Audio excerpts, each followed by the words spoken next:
Halo, bagaimana kabar kalian hari ini? Semoga hari ini berjalan seperti yang kalian rencanakan ya. You did a great job today. That's enough. Let's take a rest. Bersama gue Adi, izinkan gue menemani kalian via suara, dengan cerita yang akan mengantarkan kalian menuju istirahat yang nyaman malam ini. Semoga kalian terhibur dengan cerita yang akan gue bacakan, and have a good night.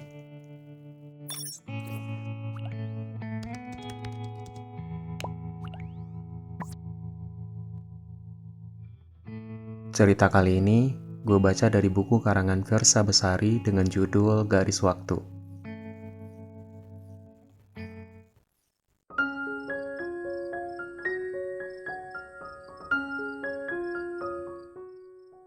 Perjumpaan yang sederhana.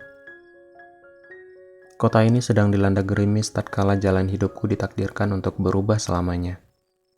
Adalah matamu yang pertama kali berbicara, menembus pertahananku secara membabi buta. Kau diamkan tanganmu di dalam jabat tanganku selama beberapa detik. Aku idamkan tanganku di dalam genggamanmu untuk selamanya. Segala keteraturan yang kau bangun selama ini runtuh dalam sekejap. Padahal, perjumpaan kita begitu sederhana. Tidak sedramatis kisah-kisah yang didongengkan para pujangga. Meski begitu, bagiku kau istimewa, melebihi apa yang mampu digambarkan susastra. Bahkan, aku yakin kau bukan manusia biasa. Mungkin kau adalah malaikat yang sedang menyamar, diturunkan bersama lusinan bom atom yang meledakkan dimensiku. Dan aku hanya bisa pasrah membiarkan perkenalan kita dimulai. Hei, jangan pergi dulu. Aku tidak ingin pulang ke rumah lalu berlama-lama menatapmu membeku di layar ponsel. Kau terlalu indah untuk kubiarkan berkeliaran di lini masa. Sudah, duduk saja di sebelahku, hingga di penghujung zaman bila perlu. Aku tak akan keberatan. Jangan tanya kenapa. Logika telah mati. Ajukan saja pertanyaan muluk itu pada jantungku yang berdebar saat tenggelam dalam senyumanmu. Meski ku tahu, senyummu untuk saat ini hanya basa-basi normatif. Tumbuh harapan dalam hatiku. Berharap kelak dapat kutemui senyummu yang sesungguhnya. Dan jika tidak berlebihan, akulah orang yang membuatmu tersenyum. Kau pun pamit undur, menyisakan wangi yang pekat mewarnai udara. Tanpa mau bertanggung jawab, kau tinggalkan aku termabuk sendirian.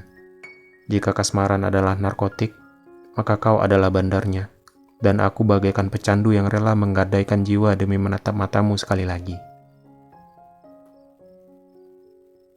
Jika kita berjodoh, walaupun hari ini dan di tempat ini tidak bertemu, kita pasti akan tetap dipertemukan dengan cara yang lain.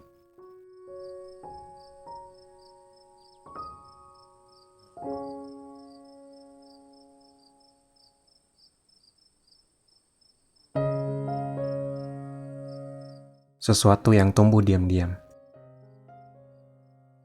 Setelah perkenalan kita kala itu, aku berharap segalanya akan kembali normal.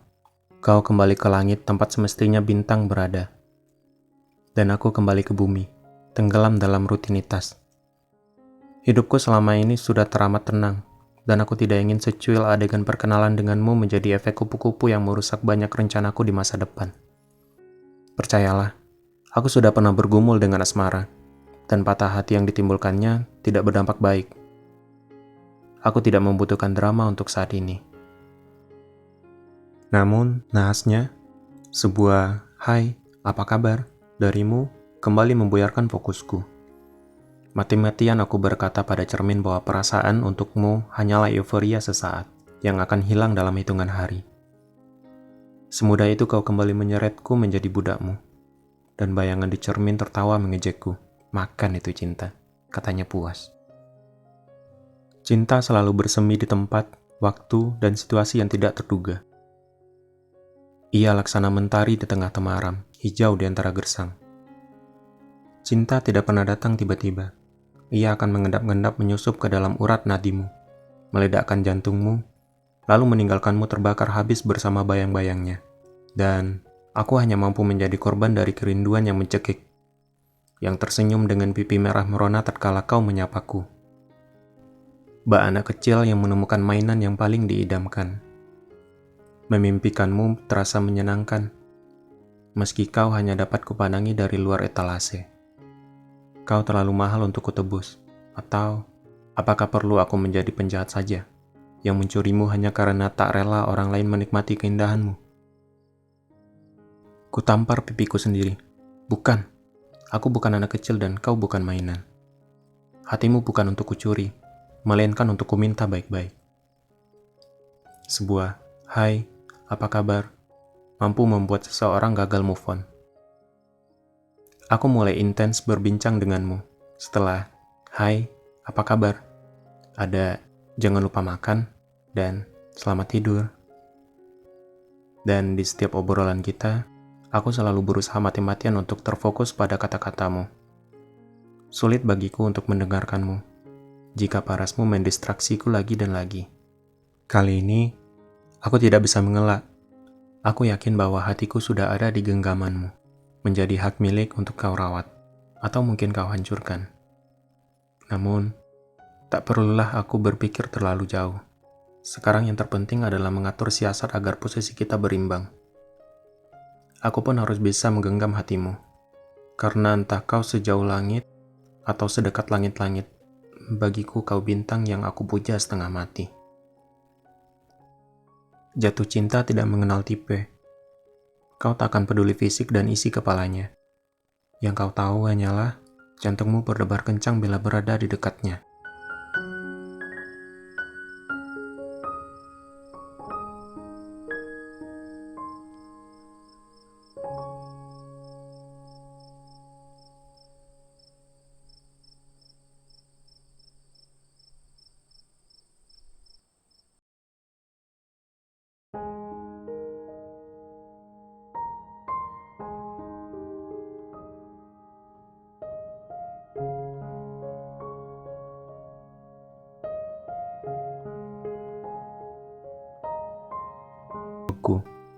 Hati yang sempat kudinginkan karena luka di masa lalu. Apa kau tahu? Meratapi puing di antara reruntuhan kisah lama tanpa mengikuti ritme dunia adalah ilusi yang menenangkan. Jadi, tak usah mengharapku menitipkan sesuatu yang belum tentu bisa kau jaga. Meski mungkin, pengharapan darimu hanyalah pengharapan dariku semata. Jangan memikat jika kau tak berniat mengikat. Kau imigran gelap yang menjelajah khayalku tanpa permisi, lalu singgah di ujung mimpi. Mantra apa yang kau taburkan hingga aku menggilaimu seperti ini? Senjata apa yang kau pakai hingga tamengku tak sekuat dulu? Haruskah aku menyerah di hadapanmu? Atau perlukah aku berpura-pura tangguh? Apa mesti kau kuusir? Atau kubiarkan saja kau menetap? Jika ingin menetap, jangan menetap sebagai tanda tanya, tapi sebagai titik pengembaraan. Kau jernih di antara buram, nyata di antara nanar. Biar ku rengkuh dirimu beberapa milimeter ke dekat jantungku, agar detaknya seirama dengan jantungmu. Karena aku ingin hatiku dan hatimu berkonspirasi, berkonsorsium, berkongsi, berkompilasi, berkomplot, hingga pada akhirnya berkolaborasi. Karena aku yang egois ini hanya ingin kau menjadi milikku seorang. Untukmu yang berjubah api, kuharap hangatmu tak akan padam, karena aku tahu aku pun tidak. Perasaan laksana hujan, tak pernah datang dengan maksud yang jahat. Keadaan dan waktulah yang membuat kita membenci kedatangannya.